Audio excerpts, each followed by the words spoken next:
नमस्कार, आप देख रहे हैं पूर्वांचल यूपी लाइव। मैं हूं राजेश शंकर। हम इस समय गोरखपुर के अम्बेडकर चौक पे, हमारे पीछे आप देख सकते हैं कि अनशन पे बैठे हुए ये निषाद युवा वाहिनी के राष्ट्रीय अध्यक्ष हैं और ये अनिश्चितकालीन आमरण अनशन पे बैठे हैं। इनका एक मांग है कि मछुआ आरक्षण दिया जाए, यूपी में मछुआ आरक्षण को लागू किया जाए।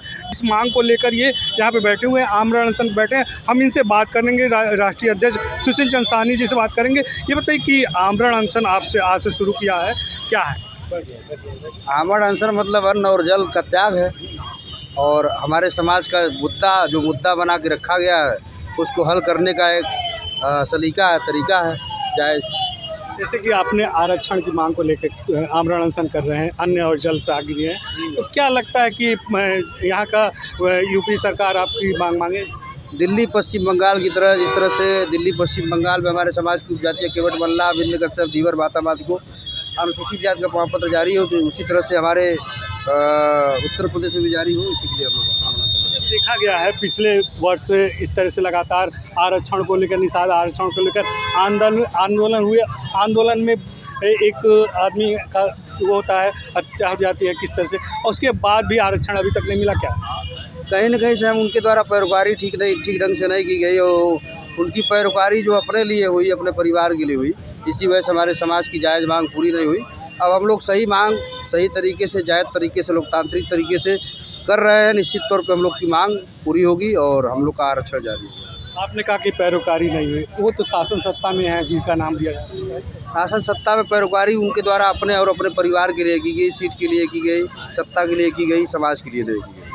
देखिए, ये निषाद युवा वाहिनी के राष्ट्रीय अध्यक्ष हैं, आरक्षण की मांग को लेकर बैठे हैं। उन्होंने कहा कि जो सत्ता शासन में बैठे हुए हैं, पैरोकारी नहीं हुई, अब इसके लिए आरक्षण मांग करते हैं। आपसे बात करना चाहेंगे, आप अपना नाम और बताइए। आप तो उस आंदोलन में शामिल रहे हैं। जी जी जी, मेरा नाम ब्रिजेश कुमार निषाद है, संत कबीर नगर का रहने वाला हूँ।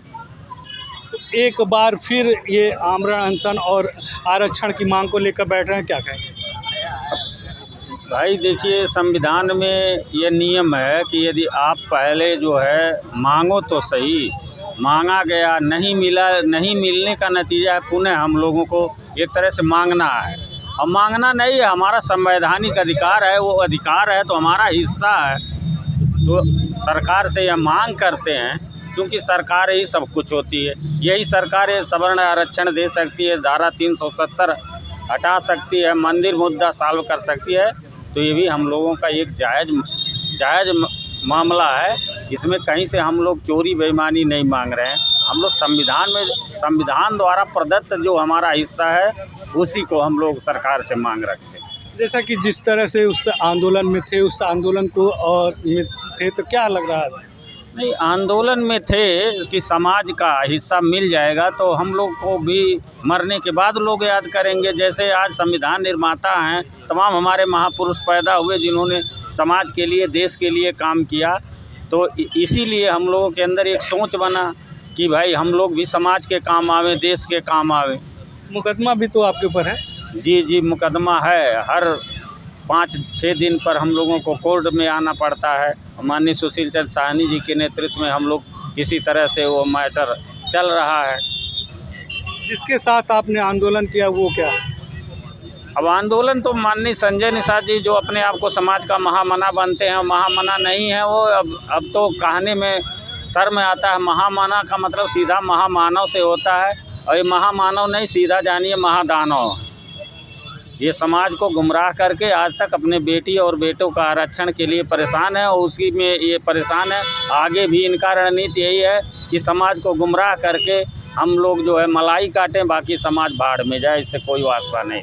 देखिए, कहीं ना कहीं निषाद समाज में दर्द है, आरक्षण को लेकर बार बार आंदोलन होते रहे हैं और कुछ लोग आंदोलन के उसमें शामिल हो हुए थे, उनके ऊपर मुकदमा भी था। और बार बार ये हम कुछ लोगों से बात करना चाहेंगे। क्या नाम है? कमलेश निषाद। क्या कहना चाहेंगे? कहना ये चाह रहे हैं कि हमारे माननीय मुख्यमंत्री महोदय जी अब यहाँ के सांसद थे, तो जहाँ आज हम लोग बैठे हैं और इसी कचहरी प्रांगण में आकर के इसी निषाद समाज 17 जातियों के आरक्षण की मांग करते थे, जिस तरह हम आज मांग कर रहे हैं, माननीय सुश्री साहनी जी के नेतृत्व में, उसी तरह हमारे सांसद जब यहाँ मुख्यमंत्री महोदय यहाँ के सांसद गोरखपुर के थे, तो बार बार निषादों के जानते थे कि ये जात बहुत दबे कुचले हैं, ये पीड़ित हैं, सब ये वंचित शोषित हैं, तो इनके लिए आरक्षण की आवाज़ उठाते थे। लेकिन मानवर जब से मुख्यमंत्री हो गए हैं, तब से इस आवाज़ को, लेकिन हमारे समाज का एक झुनझुनिया बाप झुनझुनिया बेटा चुनचुनिया जो जाके सत्ता शासन में मंत्री बन के बैठे हैं, ये दोनों बाप बेटा जा करके ये समाज का ठेकेदारी कर दिए हैं कि निषाद समाज मेरे साथ है, हमारे इशारे पे निषाद समाज बीजेपी के साथ है। और उन्होंने जा करके ये साबित कर दिया है कि हम जब आए हैं तो आपकी सरकार बनी है, निषाद मेरे साथ खड़े हैं। और समाज को गुमराह करके बलगला करके इन्होंने बीजेपी को मजबूत से वोट दिए हैं। और निषाद समाज 17 जो जाति हैं, ये लोग बीजेपी को मजबूती से वोट दे रहे हैं। लेकिन सरकार को ये नहीं मालूम है कि अब युवा पीढ़ी जान चुकी है, हर लोग जान चुके हैं कि इनकी झुनझुनिया चुनचुनिया की अब चलने वाली नहीं है। यदि हमारे समाज को आरक्षण नहीं मिला है तो हमारा समाज बगावत उतर जाएगा और हमारा समाज पूरा विरोध करेगा।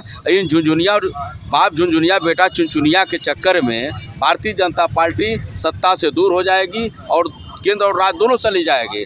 आज हम निषाद समाज दबे कुचले सभी समाज के लोग जो उसी के हैं, आज हम आरक्षण की जो मांग कर रहे हैं, इन्होंने माननीय मुख्यमंत्री महोदय बहुत पहले से इस मांग को रख चुके हैं। और मैं आपके माध्यम से बताना चाह रहा हूं कि उनको अवगत कराना चाह रहा हूं, इन झुनझुनिया चुनचुनिया के चक्कर में समाज को आरक्षण देंगे तब तो सत्ता में आ सकते हैं। यह समाज को नहीं आरक्षण देंगे तो निश्चित तौर पर समाज सरकार को उत्तर प्रदेश और पूरे भारत से ख़त्म करके ही मानेंगे हम लोग। निषाद समाज के ये लोग हैं, निषाद समाज के लोग कह रहे हैं कि यदि सरकार हमारे आरक्षण नहीं देता है तो फिर आगे आने वाले चुनाव में निषाद समाज अब उनको वोट नहीं करेगा। हम आपसे बात करना चाहेंगे, आप क्या कहेंगे? ये हम लोगों की जायज़ मांग है और समाज की मांग है, समाज की आज आवाज़ है। हमारा समाज दबा कुचला बहुत आज़ादी के बाद से ही है और ना कोई मांग नहीं है। जिस तरह बंगाल सरकार में और दिल्ली सरकार में हमारे समाज के लोगों को आरक्षण है, तो जब एक संविधान और एक देश, तो उत्तर प्रदेश में आरक्षण क्यों नहीं? और हमारे मंत्री डॉक्टर संजय निषाद जी सरकार में हैं। जब हम लोगों ने धरना प्रदर्शन के लिए ये आवाज़ उठाई तब वो चिल्लाने लगे। इसके पहले वो सो जाते हैं और उनका यही रोजी रोटी है। जब तक समाज को गुमराह करके आरक्षण की मांग करेंगे, जब सरकार में आ जाएंगे, मंत्री बन जाएंगे, तो अपने परिवार का लाभ पहुंचाएंगे।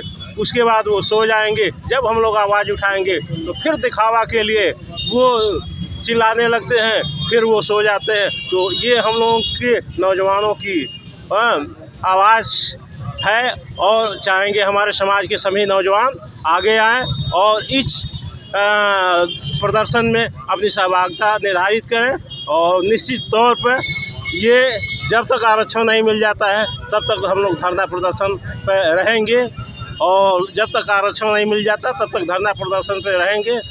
और कोई भी सरकार मंत्री अगर लागू करा देते हैं तो निश्चित तौर पर वो हम लोग उनके साथ हो जाएंगे। धन्यवाद। देखिए, ये निषाद समाज के लोग हैं। निषाद समाज के लोगों ने कहा कि जब तक मुझे आरक्षण नहीं मिलेगा तो इस तरह से हम आंदोलन करते रहेंगे। और ये अनिश्चितकालीन आमरण अनशन पर निषाद युवा वाहिनी के राष्ट्रीय अध्यक्ष बैठे हैं। और इन्होंने कहा कि दिल्ली और पश्चिम बंगाल के तर्ज पे जिस तरह से वहाँ पे मछुआ आरक्षण मिलता है, उसी तरह से उत्तर प्रदेश में मछुआ आरक्षण दिया जाए, नहीं तो मैं आमरण अनशन पर लगातार बैठा रहूँगा। इसके लिए प्रदेश सरकार जिम्मेदार होगा। पूर्वांचल यूपी लाइव के लिए मैं राजेश सोनकर।